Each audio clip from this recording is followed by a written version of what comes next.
வணக்கம். இது news minute Tamil. நான் ஷபீர் அகமது. உதயநிதி ஸ்டாலின் துணை முதலமைச்சராக நியமிக்கப்பட்டிருக்கிறார். துணை முதலமைச்சராக நியமிக்கப்பட்டது எதிர்பார்க்கப்பட்ட ஒரு நிகழ்வாக இருந்தாலும் கட்சிக்குள்ளேயே அது தொடர்பான நிறைய பேச்சு அப்படின்றது சமீப காலங்களாக உருவாகியது. திடீரென்று அவரை துணை முதலமைச்சராக நியமித்திருந்தால் அது ஒரு விமர்சனத்துக்குள்ளாகும் அப்படின்றதுனால அந்த டாக்கை பார்ட்டிக்குள்ளேயே அவ்வப்போது அதை கிரியேட் பண்ணிட்டே இருந்தாங்க.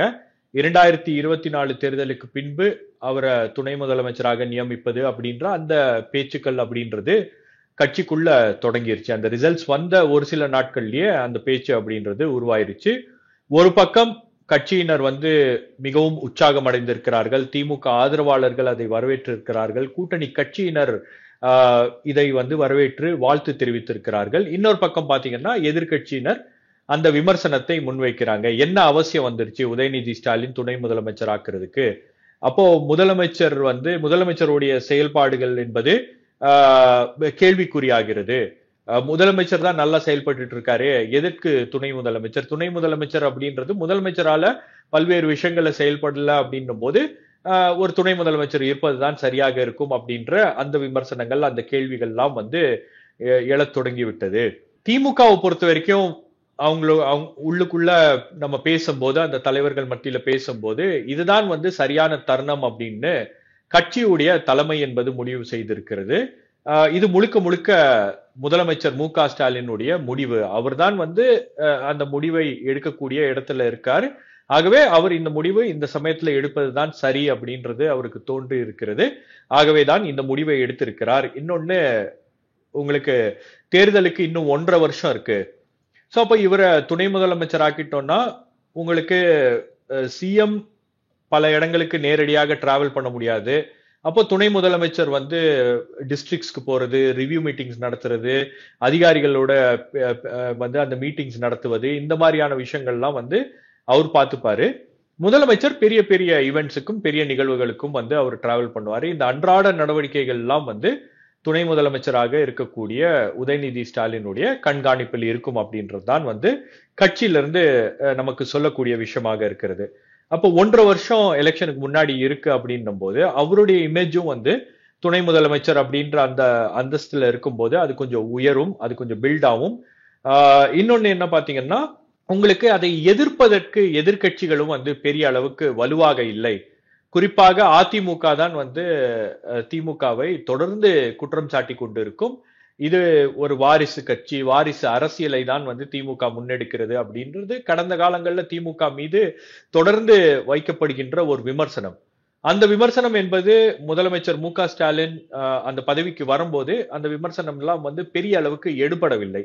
காரணம் என்னன்னா, முதலமைச்சர் மு க ஸ்டாலின் ஒரு 40 ஆண்டுகள் அவரு அந்த பதவிக்காக காத்து கொண்டிருந்தார். நீண்ட காலமாக அரசியல் பயணம் என்பது இருந்துச்சு. அவர் தேர்தலில் வெற்றியும் பெற்றிருக்கிறார், தோல்வியையும் சந்தித்திருக்கிறார், எதிர்கட்சி தலைவராகவும் உட்கார்ந்திருக்கிறார். அப்படின்னும் போது அவர் பல ரோல்ஸை அவரு பார்த்திருக்கிறார். ஆகவே அவருடைய அரசியல் அனுபவம் அப்படின்றது இந்த விஷயங்களை புறந்தள்ளி வச்சுட்டு இந்த விமர்சனம், அதாவது வாரிசு அரசியலை திமுக முன்னெடுக்கிறது அப்படின்ற அந்த விமர்சனத்தை மட்டுப்படுத்தி விட்டது. சோ உதயநிதி ஸ்டாலினுடைய வளர்ச்சி அப்படின்றது பாத்தீங்கன்னா, உங்களுக்கு 2019 அவரு டிஎம்கே உடைய யூத் விங் செக்ரட்டரியாக நியமிக்கப்படுகிறார். அதுக்கப்புறம் 2021 தேர்தலில் முதல் முறையாக சேப்பாக் தொகுதியிலிருந்து எம்எல்ஏவாக வெற்றி பெறுகிறார். அதுக்கப்புறம் 2022 இறுதியில அவரை கேபினெட்குள்ள இண்டக்ட் பண்றாங்க. கேபினெட் மினிஸ்டராக 1 வருஷம் முடித்து இருக்கிறார். 1.5 வருஷம் இருக்கும்.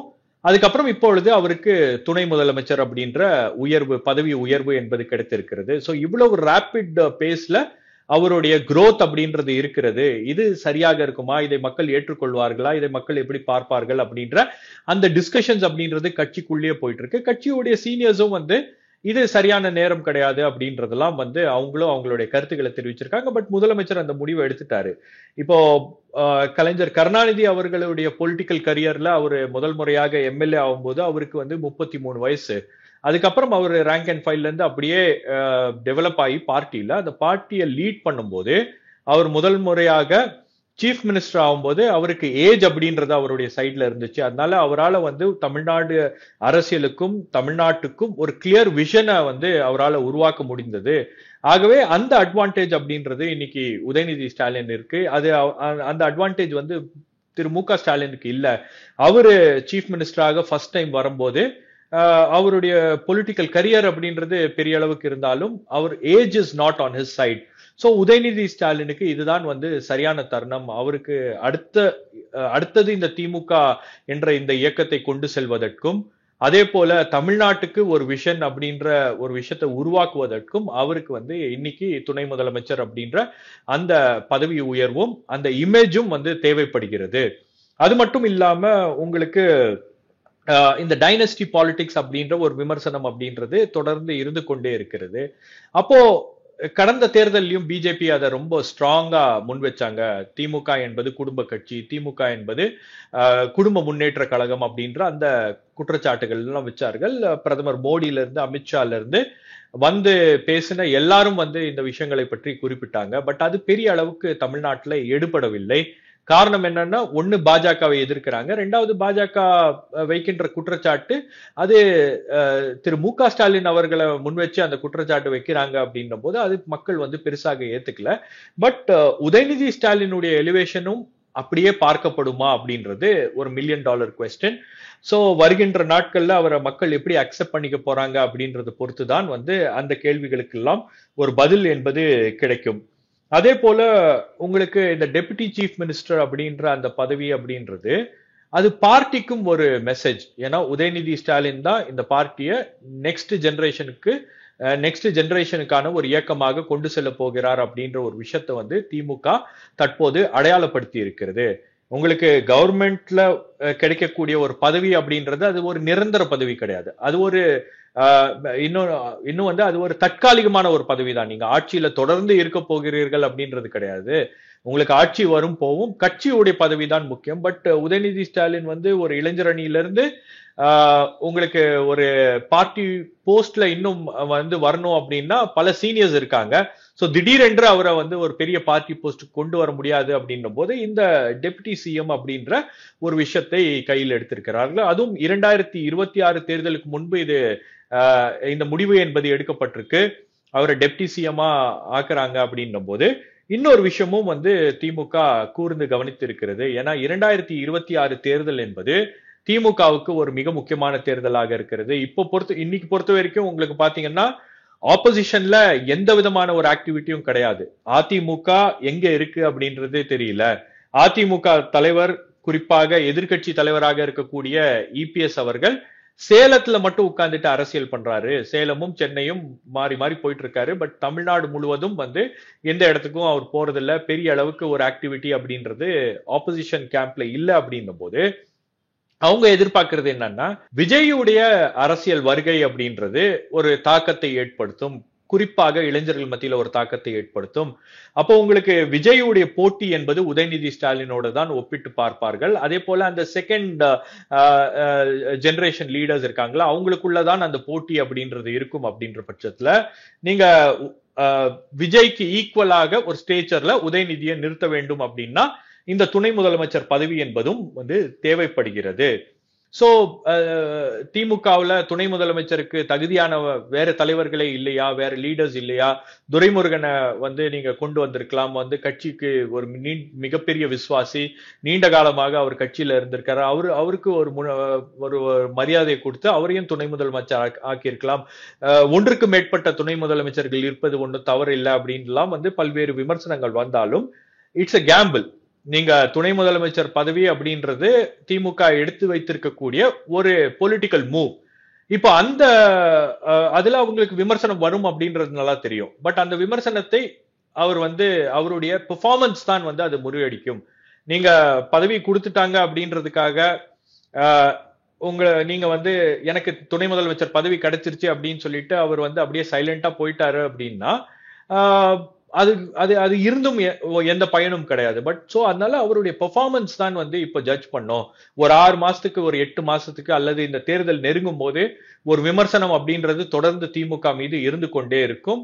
பட் அதெல்லாம் வந்து திமுக பாத்துக்கலாம் அப்படின்ற ஒரு முடிவோட தான் அவங்க வந்து இந்த பதவி உயர்வு என்பது கொடுத்திருக்கிறார்கள்.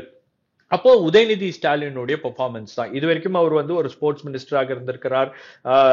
ஸ்பெஷல் ப்ரோக்ராம் இம்ப்ளிமெண்டேஷன், அந்த விஷயங்கள் எல்லாம் ஒரு சில முடிவுகள் அவர் எடுத்திருக்காரு. ஒரு சில முடிவுகள் அப்படின்றது பாத்தீங்கன்னா உங்களுக்கு ஒரு சில முடிவுகள் வந்து பேசப்பட்டிருக்கு, ஒரு சில ஈவெண்ட்ஸ் எல்லாம் வந்து பேசப்பட்டிருக்கு. அது தேவையா, இந்த கார் ரேஸ் நடத்துனது தேவையா அப்படின்ற விமர்சனங்கள் வந்திருக்கு. சில பேர் அதை பாராட்டி இருக்காங்க. சென்னைக்கு ஒரு புதிய அடையாளம் கிடைத்து விட்டது, சென்னைக்கு ஒரு புது டெஸ்டினேஷனை உருவாக்கி கொடுத்திருக்காரு. அவருடைய துறையில அவர் என்ன செய்தார் அப்படின்னா அவர் சொல்றதுக்கு இந்த விஷயங்கள் எல்லாம் இருக்கிறது. பட் இதெல்லாம் வந்து ஒரு காரணமா அவரை துணை முதலமைச்சர் ஆக்குறதுக்கு அப்படின்ற அந்த கேள்விகளும் வந்து இன்னும் இருந்து கொண்டே இருக்கிறது. அப்போ இனி வருகின்ற காலங்கள்ல அவருடைய ஒவ்வொரு மூவ், ஒவ்வொரு பெர்ஃபார்மன்ஸ், ஒவ்வொரு முடிவுகளும் எல்லாமே வந்து இன்னைக்கு அது வந்து கேள்விக்குறியாக்கப்படும், அது வந்து கூர்ந்து கவனிக்கப்படும். சோ மக்கள் இதை ஏற்றுக்கொள்வார்களா? இன்னைக்கு எதிர்கட்சி வேணும்னா இதை விமர்சனம் பண்ணலாம். பெரிய அளவுக்கு அந்த விமர்சனங்கள் மக்கள் மத்தியில எடுபடலன்னா கூட மக்கள் வந்து இப்ப சோசியல் மீடியா ரியாக்ஷன்ஸ் எல்லாம் பாத்தீங்கன்னா கொஞ்சம் மிக்ஸ்டா தான் இருக்கு, அல்லது பெரிய அளவுக்கு அந்த ரியாக்ஷன் எல்லாம் கொடுக்கல அப்படின்னும் போது மக்கள் இதை ஏத்துக்கொண்டார்கள் அப்படின்னு ஒரு முன்முடிவுக்கு வர முடியாது. மக்கள் எப்போ அந்த பதில சொல்லணுமோ அப்ப அவங்க சொல்லுவாங்க. இனி வருகின்ற காலங்கள்ல அவருடைய நடவடிக்கை தான் வந்து அவரை மக்கள் ஏத்துக்கிறாங்களா இல்லையா, ஒரு பப்ளிக் அக்செப்டன்ஸ் அவருக்கு இருக்கிறதா இல்லையா அப்படின்றதெல்லாம் வந்து தீர்மானிக்கப்படும். பட் ஒரு விஷயம், உங்களுக்கு இவரை துணை முதலமைச்சர் ஆக்குனதுனால ஒரு நியூ பவர் சென்டரை இன்னைக்கு திமுக வந்து அங்கீகரிச்சிருக்கிறது, கிரியேட் பண்ணியிருக்காங்க. Already he was a power centre. இப்போ நீங்க பல விஷயங்கள் முதலமைச்சர்கிட்ட போலன்னா கூட உதயநிதி ஸ்டாலின் மூலமாக போகும்போது பல காரியங்கள் நடக்குது. இப்போ அவரு வந்து ஒரு பவர் சென்டராக இருக்கிறார் அப்படின்னும் போது இனி அந்த டைனமிக்ஸ் எப்படி சேஞ்ச் ஆகும், கேபினெட்குள்ள அந்த டைனமிக்ஸ் எப்படி சேஞ்ச் ஆகும், கட்சிக்குள்ள அந்த டைனமிக்ஸ் எப்படி சேஞ்ச் ஆகும். ஏன்னா பலருக்கு வந்து அரசியலை பொறுத்த வரைக்கும் உங்களுக்கு அவங்களுடைய ஃபியூச்சர் தான் வந்து ரொம்ப முக்கியம். அப்போ உங்களுக்கு future of the party Udhayanidhi Stalin அப்படின்ற அந்த அடையாளங்கள்ல இது வந்திருக்கு அப்படின்னும் போது எல்லோரும் அந்த பக்கம் தான் போவாங்க.